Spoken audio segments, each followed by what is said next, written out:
Hai teman-teman yang berbahagia, berjumpa kembali dengan saya, Dr. Andri, spesialis kedokteran jiwa dari Rumah Sakit EMC Alam Sutra, Tangerang. Saat ini saya sedang berada di villa di Badung, di Bali.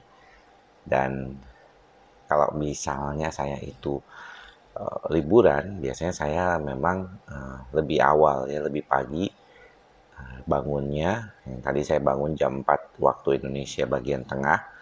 Jadi masih sekitar jam 3 ya, dengan tidur 5 jam sampai 6 jam biasanya rata-rata saya cukup ya, dan masih bisa kadang-kadang berolahraga beban walaupun seperti kemarin hanya 20 menit, tapi lumayan lah untuk membantu menjaga fisik tetap baik selama perjalanan menyetir sendiri dari Tangerang ke Bali dan nanti sebaliknya dari Bali ke Tangerang kembali.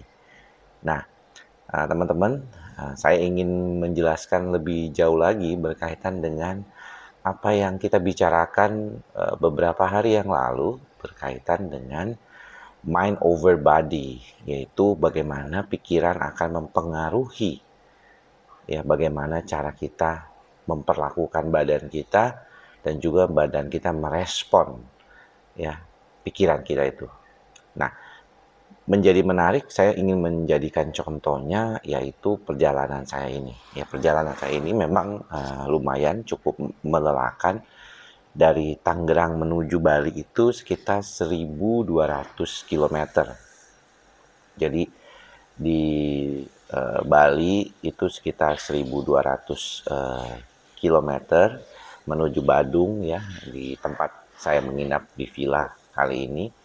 Dan sebelum perjalanan saya sudah mempersiapkan diri dulu beberapa hari sebelumnya dengan mindset atau pola pikir yang baik, bagaimana saya mengelola pikiran menjadi jauh lebih stabil, tentunya dengan membawa diri ke perjalanan itu sendiri. Jadi membayangkan ya sudah melakukan suatu kita bilang tuh apa ya, kalau kita membayangkan sesuatu yang akan kita alami dan kita membayangkannya itu visualisasinya ya, atau bahasa kerennya itu visualisasinya itu adalah sesuatu yang baik, sesuatu yang indah yang mau dilakukan. Kenapa indah dan baik? Karena akan bersama-sama keluarga 24 jam kali 8 hari ya. Jadi memang akan menjadi satu hal yang menjadi luar biasa. Kalau orang dulu kalau naik pesawat mungkin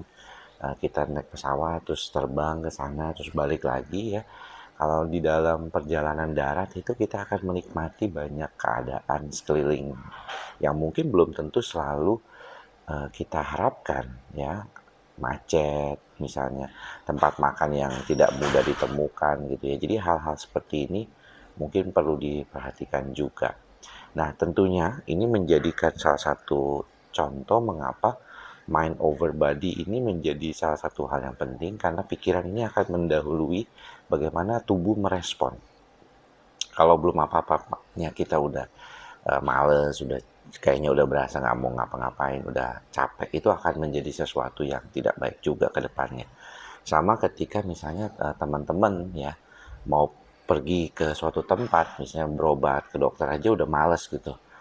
Gimana caranya ya bisa menjadi jauh lebih baik kalau berobat aja males gitu, misalnya kayak gitu.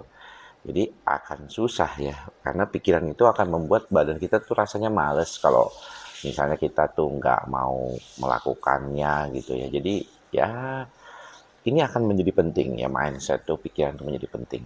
Nah, beberapa orang kan bertanya, apakah yang duluan ini dok, apakah perasaannya dulu baru pikiran, atau pikirannya dulu baru perasaan. Jadi saya punya perasaan nggak enak, takut, cemas, was-was, khawatir seperti itu tuh, apakah memang dari mana duluan?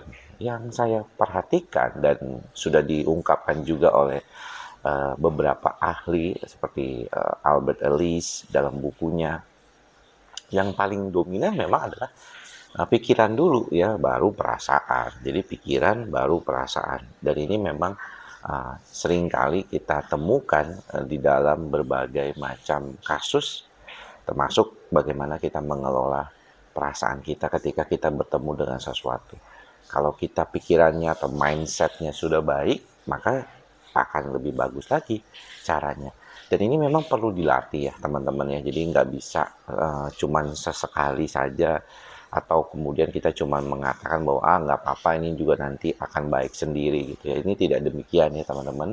Jadi perlu dilatih dengan baik supaya bisa menjadi suatu kebiasaan. Karena kalau misalnya jadi kebiasaan, nanti ketika kita mau mendapatkan atau mengharapkan sesuatu yang kita inginkan, kita bisa membuat mindsetnya dulu gitu ya, suatu pola berpikirnya dulu nih supaya kita menuju mengarah ke sana. Termasuk juga bagaimana kita menghadapi situasi-situasi yang mungkin tidak sesuai dengan harapan kita. Tentunya dengan mantra kita bersama ya, ikhlas, sabar, dan sadar yang selalu kita latih dimanapun kita berada. Ya, mudah-mudahan dengan mengingatkan teman-teman kembali bahwa mindset ini ada yang pertama kali diubah, pikiran yang pertama kali diubah, ya. Jadi ketika teman-teman melakukan misalnya sekarang ini masih dalam bulan Ramadan ya, akhir bulan Ramadan, teman-teman awalnya adalah mindsetnya dulu ya, niatnya dulu. Ya, pikiran itu menghasilkan niat untuk berpuasa dan tubuh akan mempersiapkan diri untuk itu. Jadi kalau misalnya teman-teman mau sembuh dari psikosomatik dan cemas, mindsetnya dulu diubah supaya menjadi jauh lebih benar, jauh lebih stabil.